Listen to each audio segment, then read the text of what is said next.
As we profile artists to celebrate Black History Month, we turn to one whose tool is not a brush, it's his camera. It is fair to say there's hardly a veteran journalist in the country who does not know the name John H. White.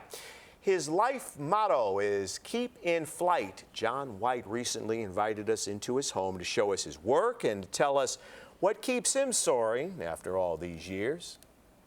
Okay, that's what I want. Okay, that's the one. Okay.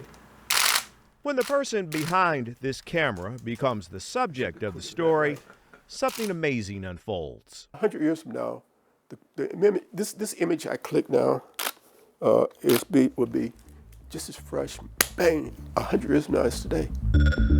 A John White photograph can make time stand still for a moment, but its impact can last a lifetime. People need to understand who we are, where we are.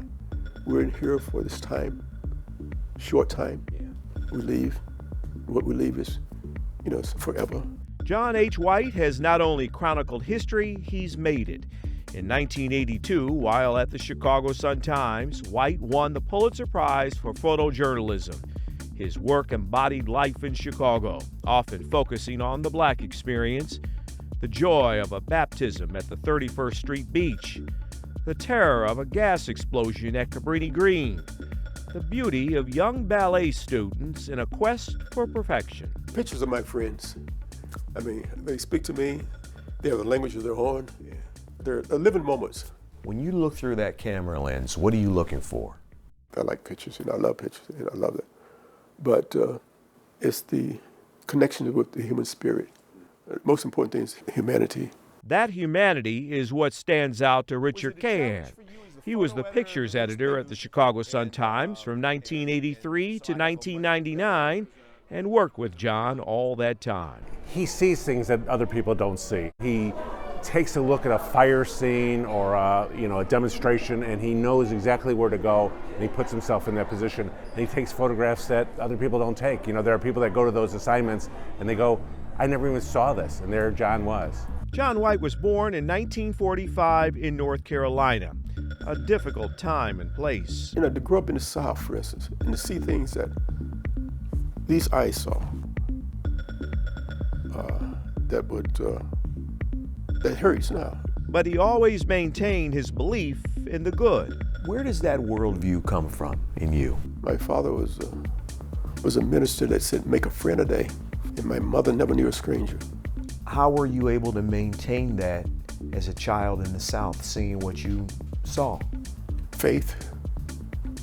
My faith in God, my faith in humanity, my faith in hope, never losing hope, and believe. And then knowing that I have a responsibility to be an ambassador of love. White says he learned about love and more from two of his favorite subjects, Muhammad Ali. He was so smart. People didn't realize what a genius he was. What made Muhammad Ali so great in your mind? The humanity. I mean, he was more than a boxer.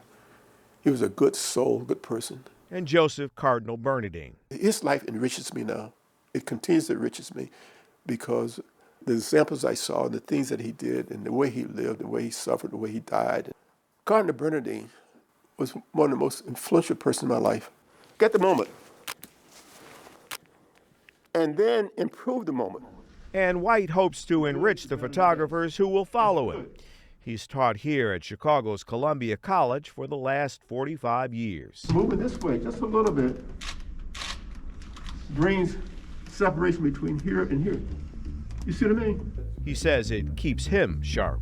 I'm the oldest student in the class. Yeah, you're still learning. Oh, without a doubt. And John White says he'll keep on learning and finding beauty and believing in the good. I'm the most blessed photographer on earth. I just want to be God's picture taker.